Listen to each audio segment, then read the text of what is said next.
मसीह में मेरे प्रिय भाई और बहनों, मैं संदीप पॉल आज इस एपिसोड में आप लोगों के साथ जीवन की महत्वपूर्ण बातों को बात करना चाहता हूं जो आपके लिए और मेरे लिए फायदेमंद है, जिसके बारे में आप और मैं कभी सोचते नहीं हैं। सोचना चाहिए मेरे प्रियो। सवाल उठता है कि मैं इस पृथ्वी पर हूं तो हूं क्यों? अदन की वाटिका में हम देखते हैं कि मनुष्य से पाप हुआ और पाप का प्रभाव यह था कि आपका और मेरा रिश्ता जो परमेश्वर के साथ था वो टूट गया था मेरे प्रियो। और आज वही परमेश्वर उसी रिश्ते को जो टूट गया था बहाल करना चाहता है, क्योंकि परमेश्वर ने मनुष्य को अभी तक छोड़ा नहीं है। परमेश्वर की मनुष्य के लिए एक बहुत बड़ी योजना है, आपके लिए और मेरे लिए परमेश्वर के पास एक बहुत बड़ी योजना है मेरे प्रियो।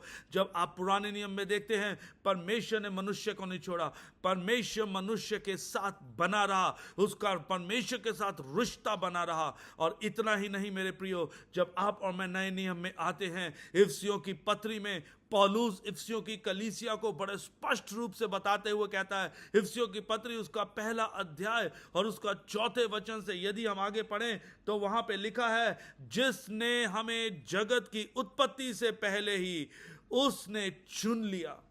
मेरे प्रियो, जगत की उत्पत्ति से पहले ही परमेश्वर ने आपको और मुझे चुना है। चुना किस लिए है मेरे प्रियो? परमेश्वर आपसे मुझसे क्या चाहता है?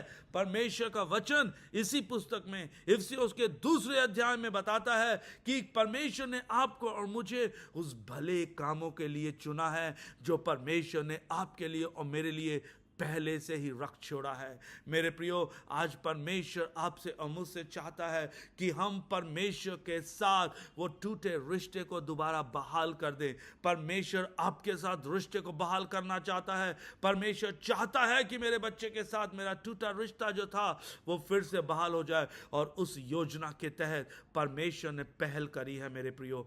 आपने और मैंने पहल नहीं की, आपने और मैंने हम कुछ नहीं कर पाते, हम कुछ कर नहीं पा रहे थे। हम ऐसी हालात में थे कि हम परमेश्वर को नहीं जानते थे। इफिसियों कहता है, हम आशाहीन लोग थे, हम परमेश्वर को नहीं जानते थे, मगर परमेश्वर ने पहल करी मेरे प्रियो। परमेश्वर ने अपने इकलौते पुत्र को आपके लिए और मेरे लिए दे दिया मेरे प्रियो। कितना महान प्यार था आपके लिए और मेरे लिए, कितनी बड़ी योजना थी। वो पुत्र किस लिए दिया? ताकि आप और मैं जीवन पाएं, वो जीवन जो अदन की वाटिका में जो हमने खो दिया था, मृत्यु जो मनुष्य पर आ गई थी, उसको हम जीवन के रूप में परमेश्वर ने स्वयं चाहा कि मैं उसे फिर से बहाल कर दूं। आज परमेश्वर की योजना आपके लिए क्या है? आप पृथ्वी पर क्यों हैं? कभी सोचा है? आप पृथ्वी पर उस परमेश्वर के साथ रिश्ता जोड़कर उस भले काम के लिए हो। परमेश्वर ने आपको और मुझे पिता परमेश्वर ने उस रिश्ते के तहत एक सेवकाई भी सौंपी है। और वो सेवकाई क्या है? सेवकाई ऐसी सेवकाई है जिसके बारे में हम कभी सोचते नहीं हैं मेरे प्रियो। जो सेवकाई परमेश्वर ने आपको और मुझे दी है वो मेल मिलाप की सेवकाई है।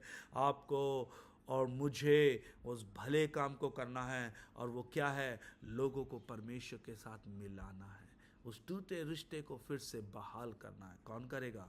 आप और मैं करेंगे। कौन करेगा? आप और मैं करेंगे। क्यों है आप इस पृथ्वी पर? उस सेवकाई को पूरा करने के लिए। और वो सेवकाई क्या है? मेल मिलाप की सेवकाई। परमेश्वर आप सबको आशीष दे।